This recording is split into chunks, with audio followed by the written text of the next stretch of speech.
We on!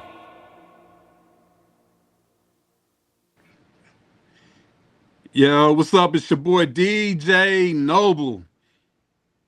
Yeah, it's another live stream right here down in the dungeon. It's off the grid. I got a couple guys with me. Go ahead and introduce yourself. Go ahead, Tommy. No, I'm good. I'm a Tre9 man down here in Houston, Texas. A father of four, husband, run a nonprofit called Eyes on Me Inc. And used to spend a lot of time putting out Christian hip hop music, and just love Jesus, man. Oh, What's up? I'm Tommy Urban D. Kyllonen, originally from Philly, so I'm celebrating a little bit tonight. Lord. But I've been a Tampanian. I've been in Tampa now for 29 years, crossover church, and have the honor to be the lead pastor there. And also that's where we host Flavor Fest, the Urban Leadership Conference and Hip Hop Music Festival. And so, yeah, we're going to have a conversation tonight about perseverance and longevity. So I'm here for it. Yeah, as a matter of fact, before we got on the air, Pastor Tommy, you were telling me about that's pretty much the theme of Flavor Fest. And I had no idea. When I invited you on this show, I had no idea that's what it's going to be, man. So that's pretty dope. Yeah, longevity is our theme for this year as we celebrate 25 years of doing the conference, training about 7,000 leaders in total. So, I mean, it's crazy what God has allowed us to do. And we're still here and we're still making impact. And so we really just want to help other leaders out there.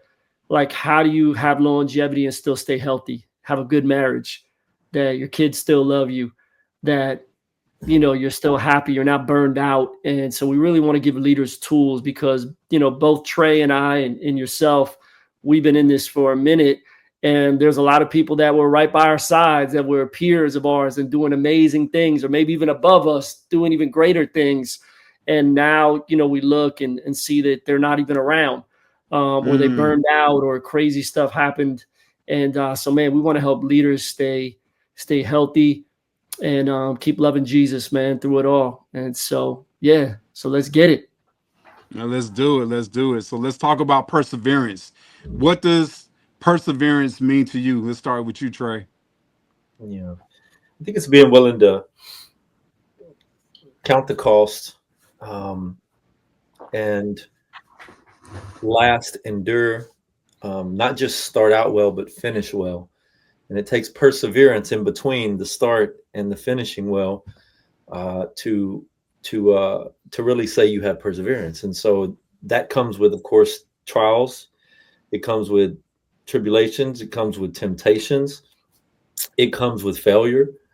To be able to persevere, you have to be able to overcome all of that. And so for me, it's meant a lifetime of seeking first the kingdom of God and his righteousness. For me, it's meant whether it be when I went through a divorce, whether it mean when I'm attacked or slandered, whether it means going bankrupt, all the things, you still get back up and stay focused on the kingdom. That's been the story of my perseverance, is just being able to endure all that. That's good. Tommy, what about you? What does it mean to you? Perseverance. Yeah, I think in our microwave culture, everybody's looking for like one quick answer, like one silver bullet to get to the destination or whatever we're striving to do, right? But whether you're in ministry, in business, in music, whatever your field is, it's never usually just one miracle that gets you to the destination. It's a series of God doing little miracles along the journey that kind of gets you there. And not that you ever fully arrive, but God shapes us and molds us on the journey. And it's a beautiful struggle. There's, I think, almost at any moment, all three of us on here can relate that there's been some incredible highs and some incredible lows at the same exact time. And it's like you feel bipolar sometimes. Like in one day, there can be a huge ministry win, and then there can be a tragedy that happens at the same time. And so, you have to learn to navigate those emotions and those feelings and stay grounded. And that's why I mean, to have perseverance, first and foremost, you got to stay grounded in the Lord, spend time with him every day. Like Paul said, die daily. You got to die daily, because this flesh can, it can raise up when all this opposition and all these things come your way that you didn't even expect, because there's going to be unexpected, trials and tribulations. Like James chapter 1 verse 2, count it all joy, my brothers and sisters, when trials of many kinds come your way, because what does it do? It shapes perseverance in you. It shapes endurance in you. And then that passage also talks about, like, don't be in a hurry to get out of it. And we're always looking for, like, the shortcut, the cheat code. We're looking for the way to get out of it real quick. And we're looking for the hack. But like, go through it. And the Lord's going to walk with you through it. But you're going to get conditioned. You're going to get stronger. You're going to get molded and shaped more for the future, to be able to have even more. Last thing I'll say is, a guy said to me last night, we had a new members party at our church, and we were hanging out, and he's like, man, how do you like do all this, man? This is like so much. And I'm just like, man, I didn't get here overnight, bro. I've been here 29 years, and just step by step, day by day, the Lord continues to, expand your capacity as you stay faithful. He's faithful. Awesome. I got a question here, because I know in ministry a lot of times, what is like the lifetime of a pastor or someone leading the church or ministry? And isn't it like 3 to 5 years or something like that? Something crazy like that. Then they die after 5 years, then they're dead. Right. Have you guys ever thought about quitting at all? Go ahead, Trey. You were talking. Yeah, no, I was saying, I think that's the stats for a youth pastor. Youth pastor. Really. And they tap out and they go try to be a lead pastor or an evangelist, or they start a business or something. But their youth pastor that'll kill you. What was the question? I mean, what basically, has there been a time where you really wanted to quit? And if you did, what was that like? And what did you have to do to get out of that situation or get out of those thoughts? Well, anytime you're carrying the burdens of a lot of people, you might expect that people are going to appreciate it, and after so much of that you feel like you're people maybe taking advantage of you, using you, and then you think, like, these are people you could check out. I mean, at any time you could say, I'm going to go work amongst this people group, because this people group is too hard. I've had those types of situations where I was like, why put myself and my family through such difficult soil and put up with it when I'll be fine if I don't do it, But then I look and I think, well, for one thing, manure makes for good soil. So for me to stay in it, I've seen the fruits of countless lives that actually did benefit.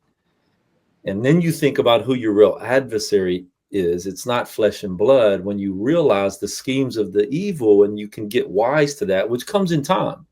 Because if you act out of the flesh, these relationships and these burdens that you carry for people, even though you're doing it as unto the Lord and you're doing it for the Lord, it doesn't mean you don't have real emotions and real feelings that get hurt or get wounded, or the cost becomes too heavy because of the time you're investing into people constantly.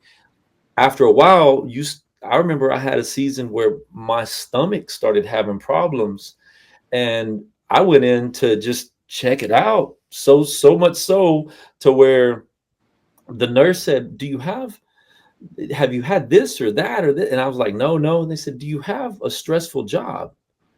Because the gut is tied to stress. Right. And I said, I never thought about it, but I think most people would say I have a stressful job. But this is what I've been doing since I gave my life to Jesus at 18 years old. I've been in it nonstop. I never look back. I feel like it's my role as a Christian to suffer and to deal with this stuff. And so when it starts costing you your health, and when you feel like the earthly reward is not there, you do start to think maybe it's time to quit and check out. However, I can tell you this from experience. Tommy, you might be able to back me on this. Every time I felt that way, God would do something, some kind of experience.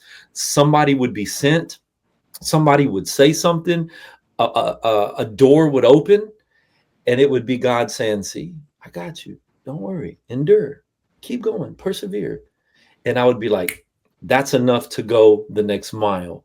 And every time I would get to the point of wanting to quit, because it can happen at any moment, God would do something to reignite and energize me. Mm-hmm. That's dope.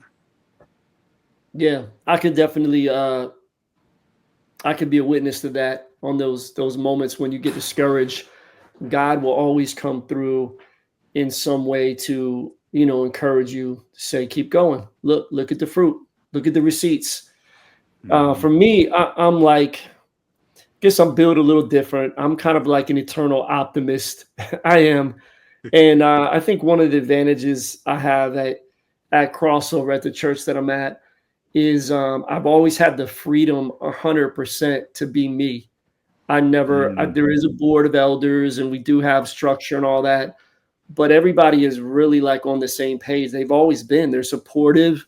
I'm a creative. I like to try new things, and I've just never have had like pushback, because I've always, whenever I've done something really radical, I'll take it to the elders and be like, "Hey, what do you think about this?" And sometimes I'll adjust it by their counsel. Other times they'll be like, "Let's do it." They're as crazy as me.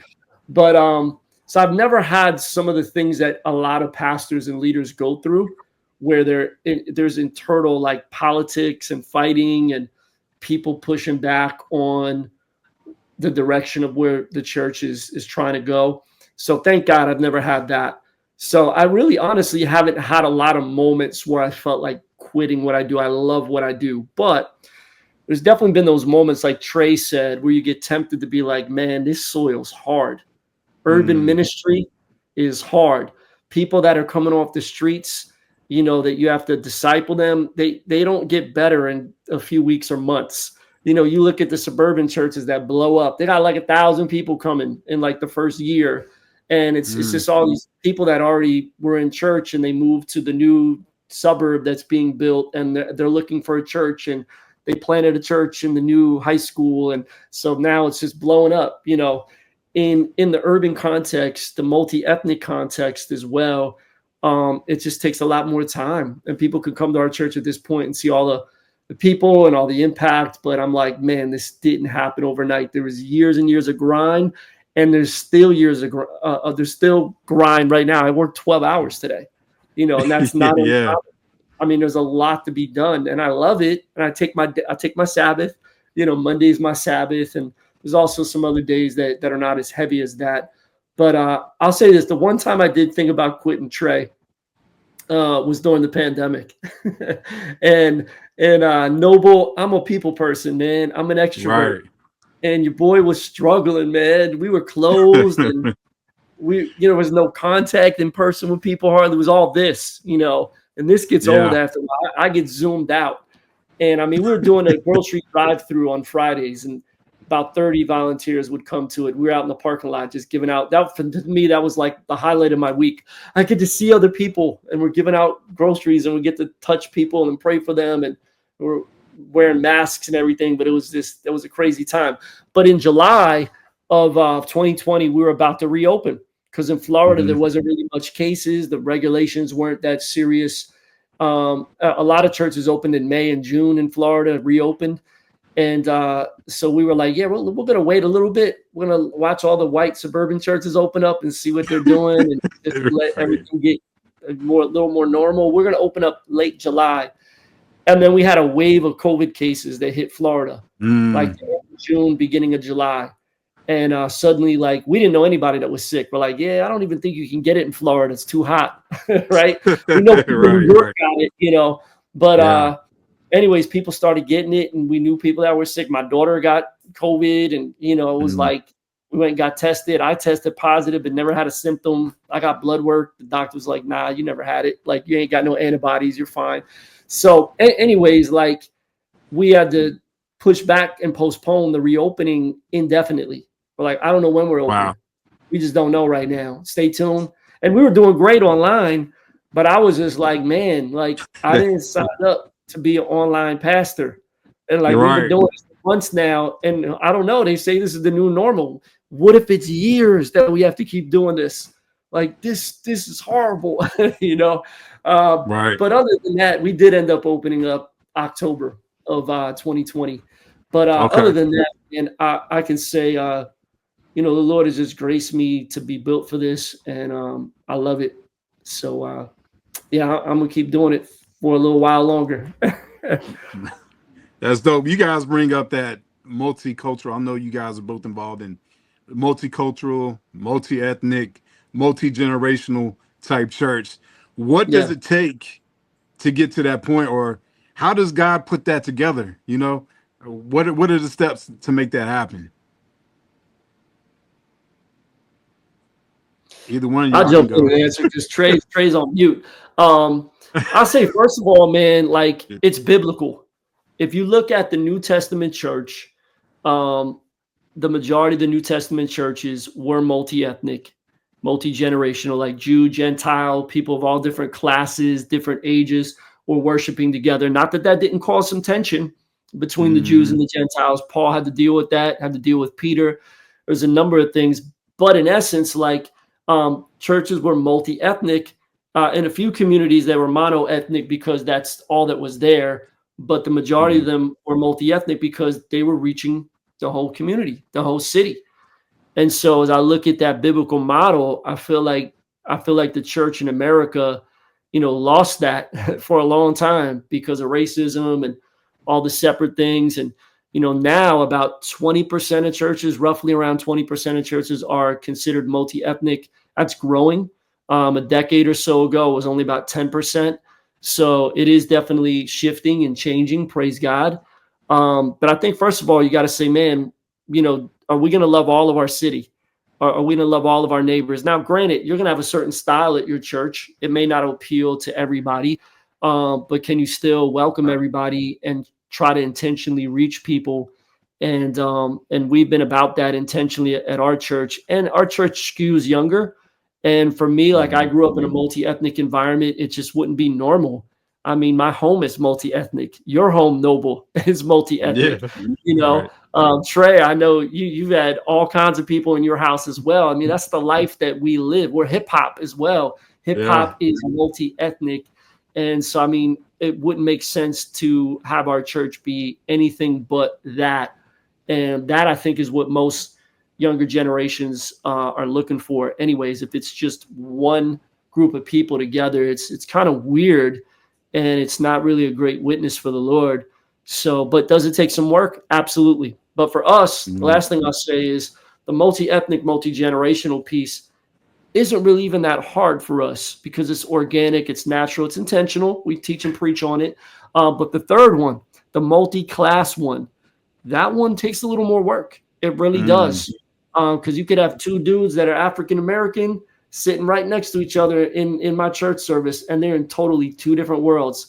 One guy mm. runs a company with 50 employees and has multiple degrees and manages millions of dollars. The other guy still stays at his mom's house, has three babies, mamas, is struggling to get by, and they're both the same age, but they're from totally two different worlds. And Wow. say that with Hispanic people, white people, whatever, like, there's people of all classes at our church, and they'll be worshiping right next to each other, serving right next to each other, breaking bread right together, cross-pollinating, which is beautiful.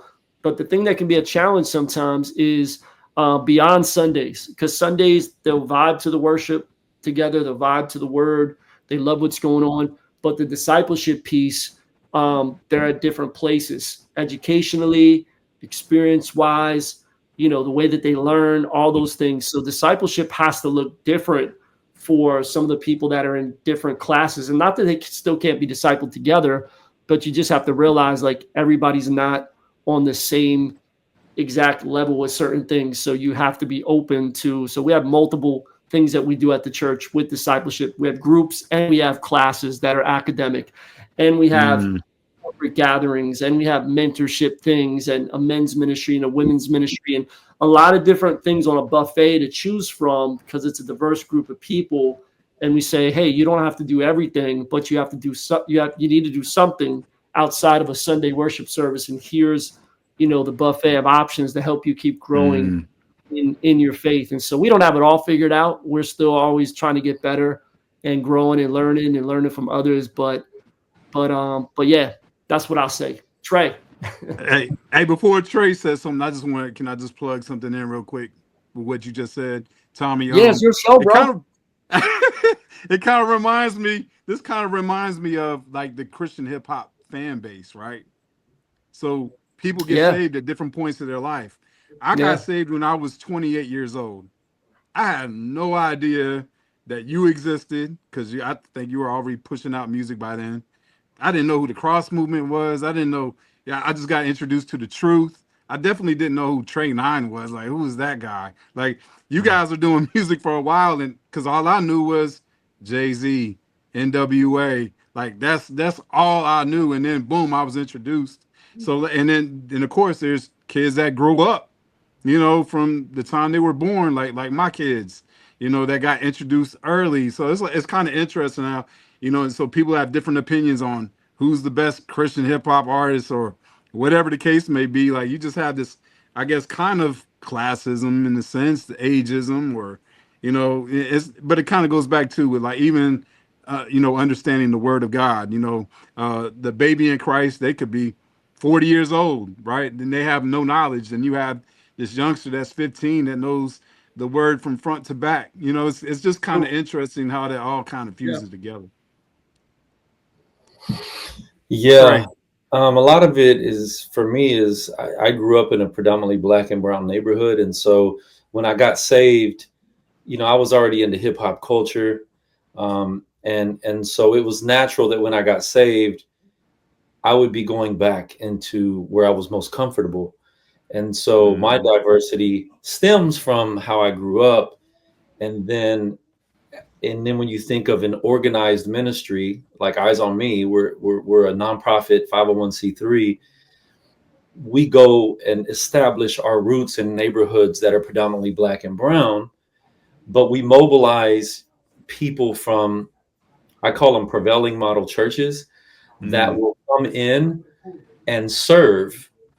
And that's just a touch point to get them to reach out and touch someone different than you. And then when it comes to executives like businessmen and women who, you know, they look and go, oh my God, you're in that neighborhood, or oh my God, you're working with them guys from prison. We created programs where they goals coach these men and women. And so now you got a rich executive meeting with a person that came from prison or from a very hard life of addiction, goals coaching them in finance, family, and career. That's really, and so it's been healthy and productive in creating a very diverse community, which we like to consider ourselves one church in Houston, although we have house churches in many different zip codes that gather on a particular day for what we would say is the gathering.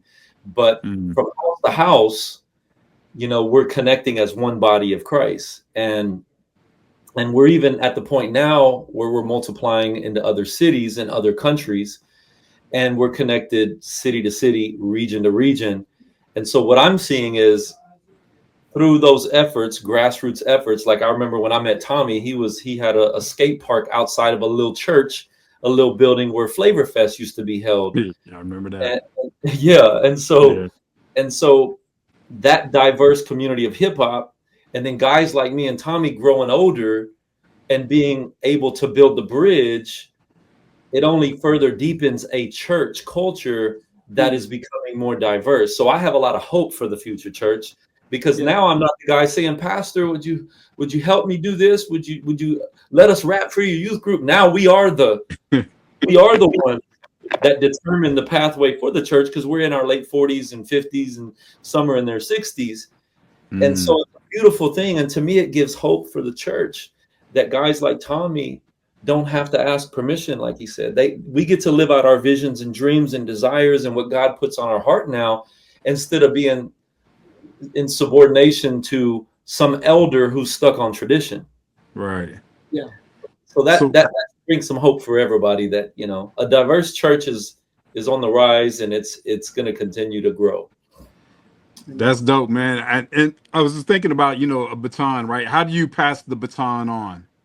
You know, as a lead pastor or a lead in your organization, how do you instill that trust, or how do you know it's okay to pass the baton or delegate certain things to certain people? Yeah. You follow the example of Jesus. I mean, Jesus, he obviously worked with these disciples and found them faithful over many, you know, several years, 3 years. And then Paul comes along and does the same thing with guys like Timothy and walks with them, and they've been tried and they've been tested. But you got to be intentional. I mean, there's pastors that don't make any disciples. They just preach a sermon. They never had one disciple in their life, and definitely no disciples in their ministry. So in turn, I drive around some of the hoods that we're in, and I look and I'm like, that church is boarded up. That church, they had no successor because they didn't make any disciples. They just preached a sermon on Sunday. And so if you want to have succession and be able to pass the baton, you need to invest deeply in the few in order to have some successors, versus focusing on preaching to the masses. And that's why when you look at a rock star YouTube preacher, oh, he may be relevant now because he has a fired up sermon and message, but it's the guys like Tommy who are pouring into the few, the core, the leaders, that he'll be able to pass it on to somebody. So when he dies, you don't see the whole church die. Same thing with me. Right. I have people in the ministry right now that are leading in work that I did early on. So I'm always working myself out of a job. One day I will not even be probably a face or a hand in Eyes on Me. It'll be a whole new remnant of people. I go to places like, we have communities like Brookshire. I go there, they don't even know who I am. and I'm the guy that started it. They don't know who I am, because we've already begun to hand that off to faithful people who have been doing this for years under our leadership, that are now empowered to carry it forward. So that's powerful. That's powerful. Pastor Tommy, what about you? How do you pass that baton on? I'm not that old yet, bro. Nah, man. My you know, I did turn 50 now, so you know, it's definitely got me thinking differently now, thinking about legacy and knowing like this next decade is my last full decade to be in the seat that I'm in the position that I'm in. I'm not going to be one of those guys that preaches at the same church and tries to lead it till I die, and the church is dying at the same time. Because, you know, churches and organizations, if you study business and stuff, they kind of do this bell curve thing. And many times the bell curve happens because the leadership that's there doesn't let go, and then it begins to decline. Yep. But you see organizations that, you know, they might plateau a little bit, but when they pass it on to the next generation, it has a whole nother, you know, reiteration of moving growth and moving forward. And so, you know, I've been at the church 29 years, 23 as the lead, but 29. And so I'm like, you know, maybe I'll do 40, you know, maybe I got 11 more years left or so, whatever God has. And I see myself still being at the church, even beyond that point, but I am going to pass the baton, you know, in another decade or so, maybe 10, 12 years, whatever, to somebody younger to be the lead visionary. And, you know, I'd still like to be on the team, you know, as a healthy leader and healthy empowerment to, hey, I'm there to preach a little bit. I'm here to coach. I'm going to do a lot less as I'm getting older. I'm going to travel maybe a little bit more and coach other pastors. And so we're starting an urban church network this year. And we've been praying about that and planning for a couple of years. And the year that we would have our 25-year anniversary would be the year we would officially launch that. And I've coached lots of pastors in coaching networks and stuff on Zoom, actually over 100 different pastors, probably about 125 now. So I've done a lot of that, and this will be sort of like that, but on a next level of really trying to pour into leaders and help them have longevity in the urban context and be healthy and have community. Because the reality is guys like me and Trey, we're pioneers, and like nobody really was doing what we were doing before us. And so even now that there's more people doing it, they're far and few between, and many times they might be the only one in their city or one of the only ones. And so they still feel alone. And so, they can come to something like Flavor Fest, or when Trey did the All Eyes on Me events and stuff, and they come together and it feels like, oh my gosh, there's people here that get me. This is my community. This is my tribe. But to gather in person once a year and then maybe get a few phone numbers or whatever, that's great. But what about beyond that to help you have community in between? And so that's what we're going to be building with the Urban Church Network is, doing monthly gatherings and, things like that online, and then doing annual retreats with the pastors. And then also Flavor Fest will be part of that, doing some stuff for the pastors' wives. So there's a bunch of stuff that we've been working on behind the scenes that we're going to launch soon, because we want to see leaders be, healthy and have longevity, and their churches have healthy succession. And so for me, I see in the future, as I kind of come out of that lead role, I'll probably do more with, training and helping other pastors as I become, more and more of an OG. Me and Trey were already officially OGs. Yeah, even right now in these next number of years, I mean, there's a lot of young guys I'm discipling right now. Some guys in my church that are in Bible college that are in their 20s, and so just looking and watching and saying, let's see what God does with some of these guys, and they could be some of the next ones. And of course, we have a teaching team. I'm not the one that preaches all the time. I travel quite a bit. I was gone this past weekend preaching in Maryland, and one of the other pastors preached, and everything goes off without a hitch. 3 weeks ago, I was preaching in Atlanta at Pastor Scott's. Shout out to Scott Free. I was at TL, and my wife and our men's ministry director, they kind of tag team for the women's ministry and men's ministry that Sunday. And so, yeah, we were already we've been on a team teaching, rotation, and that's what we do to empower other leaders and give them a platform. It shouldn't be in a diverse church. You can't just have one voice. It needs to be a diversity of voices. And so, but yeah, I'm excited to see what God does over the next decade or so, and who emerges. And but yeah, we've been definitely praying and planning for those days. I want to leave the church super strong, that it gets even better when I leave. Cool. That's awesome, man. I'm excited. I mean, I'm already excited, man. It's what, it's crazy, man. Every time I come to Tampa to the crossover, it feels like home. It feels like family. And I've only been there a handful of times. Been to Flavor Fest a few times, and been to service because you gotta retire and come down to Florida, man. Hey, hey, that's an idea. I'm not against that, bro. What was the temperature today where you were at? 19, 15 degrees. That's without the wind. That's not even the wind chill included. You guys got snow on the ground too, right? Yeah. Oh yeah. From 2 nights ago. Yeah. Yeah. We had to put a foot of snow about a month ago that didn't melt until about a week ago. So yeah, it's pretty cold up here. Like today, I was outside, man, walking the dog in my shorts and my slides. It was 82 degrees today. We had to turn the air conditioning on in the house.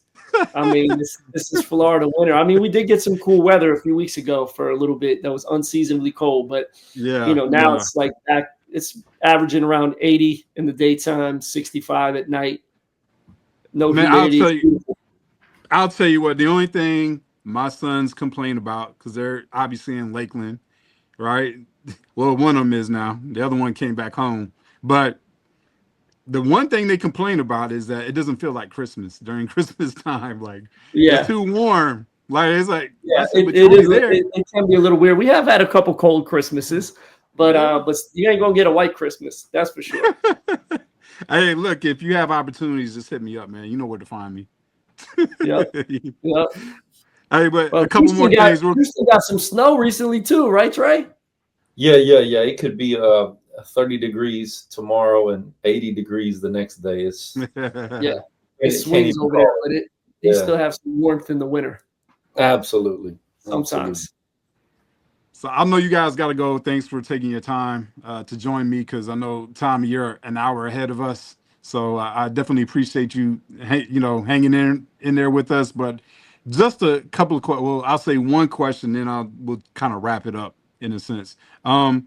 It what Give me one piece of advice that you were given that kind of you kind of remember still. Like that's a weird way to phrase that question. What's the best piece of advice you've been given? That's what I was looking for. What's the best piece of advice you've been given?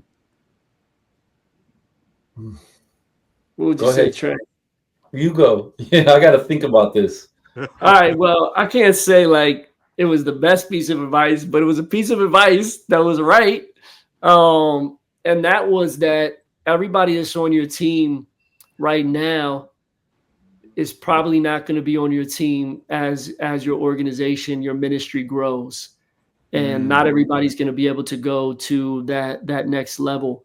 And some of my mentors told me that in our early days when we were seeing a lot of growth and God was moving.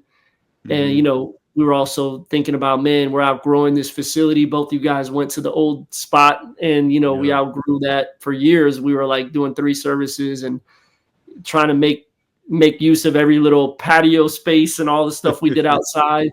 But man, I argued with some of my mentors. I'm like, nah, man, you don't know our crew. Like, we family. We're gonna be Right. doing this till we're 80, man. Like, we got each other's backs. Where, that was in the first couple years. But then as time went on, and the ministry grew, our responsibilities grew, our influence grew, our maturity grew for some of us. Others got stuck, and the cracks began to show of like, man, you know, maybe they don't have what it takes to go to the next level. Maybe they are holding us back because we felt like we were kind of like hitting the lid for a couple years there. And it's like the Right. reality was we had to grow. We had to grow up and change in some ways and change some of the people that didn't need to be on the bus, or some people needed to change seats on the bus. But I remember like in 2008, almost our entire staff was changed that year, Wow. which was really hard. Some people left because of they were called to do other things. Some people we had to let go. One person moved. Someone went through a divorce. I mean, it was just a number of stuff all happening within the course of a year, and it was a whole new team. But at that moment, that's when like it broke, and we kind of went to the next level. And then that's when all the doors began to open up for us to, go to the new facility. And, the team that we previously had, just to be real, some people they didn't have the capacity to do that. And so that's something that, I've had to tell other leaders, and share that advice that not everybody's always going to go with you. Some will grow into it, but some won't. And it hurts and it sucks. And I love those people still. But yeah. All right, Trey. You had enough Yeah. time to Yeah, I did. No, I got it. Yeah, it's very simple and very practical, and I didn't really realize how much I've applied it to my life when I heard it. It was just to work with people in what they do best, so that you can invest your time and energy into what you do best. And so bringing that to the home, I don't know how to do landscaping very well. So I employ people to do landscaping. In ministry, when you're the founder or the pioneer or the one that started it, you could think that you need to stay in the top spot. What I found is that there was somebody that could be in that top spot better than I could.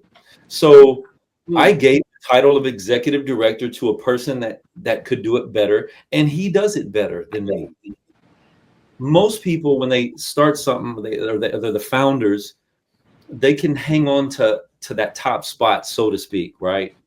And instead of being willing to hand it over because someone does something better, they're concerned about the title. And a lot of people fall into that trap of, I got to have the title of this or that. We do it with spiritual gifts, prophet and pastor or bishop or, prophetess or all these titles, right? Mm-hmm. And so I think the most effective thing within our, just the growing, whether I ran a record label that was putting out Christian hip hop, or whether it was an award show in Houston, or whether it was starting a nonprofit in the inner city, or now, establishing community centers, is I look for people to do the stuff that they're best at while I focus on what I'm best at. You know what I mean? Mm. And that's been key to a lot of the I think success of the things I've done. Is I have no problem decreasing, I have Mm. no problem surrendering titles. I don't have to toot my horn, because I realize that if I'm not making Jesus famous, then I'm failing anyway. And so the idea of hey man, I think you would be really good at taking over what I used to long to hang on to. I remember when I was doing Hip Hop Hopes in the streets, I was the host. I controlled everything that happened in those outreaches in the streets. And then a guy named Driven came along. And at one time, a guy named Pyrex came along. And when they hosted, I saw a greater impact. And so I was able to kind of say, you know what, you host. Let me fall back and focus on making sure the food is there, making sure that we're connecting with people, making sure I'm planning the summer camp. And then eventually somebody else could do that better. And then I began to hand that off. And so, just not feeling like you have to do everything. I know some guys that they just do everything. And I'm like, Yep. Surely there's other people that you could empower to do some of this stuff. But if you got to hang on to all the power, and you got to do it, okay, you can cut your grass, you can paint your house, you can clean your house, you can do, and then for your ministry, you can be the shot caller, the head in charge, the one everybody praises and looks to. But those are the people that ain't still around, like me and Tom. Those are the people that didn't last because they were trying to do it all. That sounds like burnout. That's what it leads to. Yeah. That's why I say, like, Tommy hasn't burned out. I haven't burned out. And integrity, what are you doing when people aren't looking? Right. I think it's hard though, man. I mean, it isn't easy to last, and that's just the best piece of advice that I can think of right now. Of course, there's been a lot along the way, but that's the best piece of advice that I feel has stuck with me, even in its simplicity. Got you. That's good. That's good.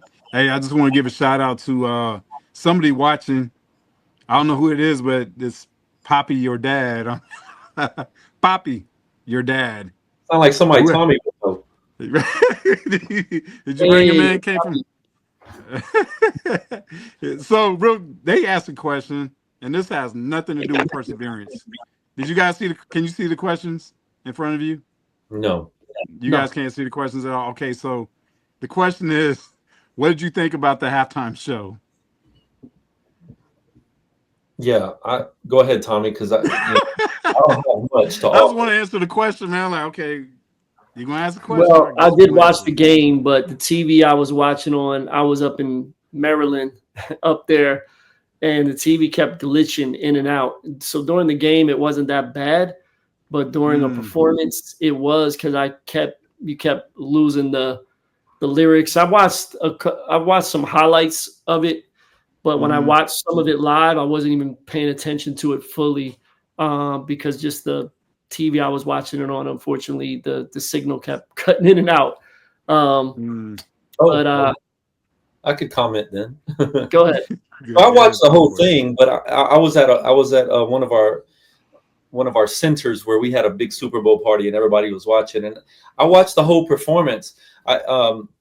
I don't know a lot of his lyrics and a lot of his music like that. I tend to not follow a lot of secular music, but I can speak from a visual standpoint. I know some people say it was boring or whatever, but I know how hard it is to walk around as much as he did, to hit every cue, and to be able to lyrically remember your lyrics, and to be able to just stay on the rehearsal of everything that he put into that. So as far as what I saw him do, a one-man show, pretty much. Without any help, to be able to do that and execute the way he did, I know that's hard work, and you got to give respect for that. As far as any subliminal messages and things that, people always pull stuff out. I mean, some people were reaching, saying the triangle, and it's Yeah. and so if there's anything like that subliminally that was happening, I missed it because I didn't catch it yet, and I haven't went back to do my research because I just don't have time. And so from a creative standpoint, I watched some of the highlights and of people explaining what was happening because I wasn't able to watch it all in real time and follow it because the TV I was on was glitching. And of course, he's had this beef with Drake, and so there was definitely some jabs that he took. I didn't realize that the girl that sang was one of his exes, Drake's exes, and then the girl that was crip walking was one of his other exes. Serena Williams. So, yeah, it was kind of like some, some jabs he was taking with that. Yeah, then there was some political jabs as well, and they had this guy dressed up as Uncle Sam, and so there was definitely Samuel Jackson. Samuel Jackson. It was a real Uncle Sam. It was a real Uncle Sam. So there was definitely some other undertones that was very well thought out. But again, when I watched it, I wasn't able to follow all that and catch it because but watching some of the highlights, so I'll take that over some strippers performing. I'll take that over all the trash we've seen in the past. Like, I'll take that. It was pretty tame and family friendly overall. I mean, but did you expect anything other than the song was about Drake? I mean, we knew that was his hit song. That's right. Yeah, he got a Grammy for it. We expected that. Yeah. I mean, I'll answer the question. I was impressed the whole time. I didn't know what was going on. I was like, man, it's 24-0 or whatever. I couldn't even think, man. I just saw him on the screen, man. I heard some songs, and I was like, how are we going to get back in this game? That's the only thing that was coming across my mind the whole time. Yeah. Man, it stinks, man. So, I don't know if you knew this, Trey, but I was born in Texas. So that's why I'm a Cowboys. Obviously, I got representing the Mavericks here. I'm a Mavericks fan, Dallas area fan, and then I grew up here in Kansas City, in the Kansas City area. So, that's where my allegiance is, man. And I got nothing against Philly fans that are my personal friends, but but did you see what happened in the streets of Philly? Should we not talk about that? Maybe they some wild fans, bro. They some wild fans, bro. They always are. Batteries at Santa Claus. Philly is a hardcore city, bro. For their teams, they've always been like that. But just wild, man. I'm like, wow. Bro, I gotta bounce off of here, man. But it was real quick. Pastor Tom, just tell us where people can find you. Okay, talk about your event real quick, when it's going to happen, Flavor Fest, 25 anniversary. You guys can tap in with me on social media, Urban D 813, Urban D 813 on all the different platforms. If you want to check out my church, it's Crossover 813 on all the platforms as well. You can check us out on YouTube as well. We stream everything. And then, of course, Flavor Fest, the Urban Leadership Conference, Christian Hip Hop Music Festival, is going down November 6th through the 9th, and that is happening in Tampa, Florida. You could go to flavorfest.org and check it out if you're watching this right now before March 7th, and you're an artist. Artist submissions is open until March 7th, and after that, it's closed. All the slots will be filled. But, yeah, there is an opportunity for indie artists to get a slot, and several people over the years have gotten discovered and just had all kinds of great doors and opportunities open up for them. And so, so if you're an artist, if you're a pastor, if you're a church planter, if you're in youth ministry, if you run a nonprofit, if you're an entrepreneur, kingdom entrepreneur, there's so many great workshops that happen throughout the weekend and great general sessions. And it's going to be a big anniversary celebration, family reunion this year. So a lot of alumni are coming back. I hope y'all brothers will be there to celebrate with us. It's going to be a really memorable weekend. So we're excited. So flavorfest.org has all the details.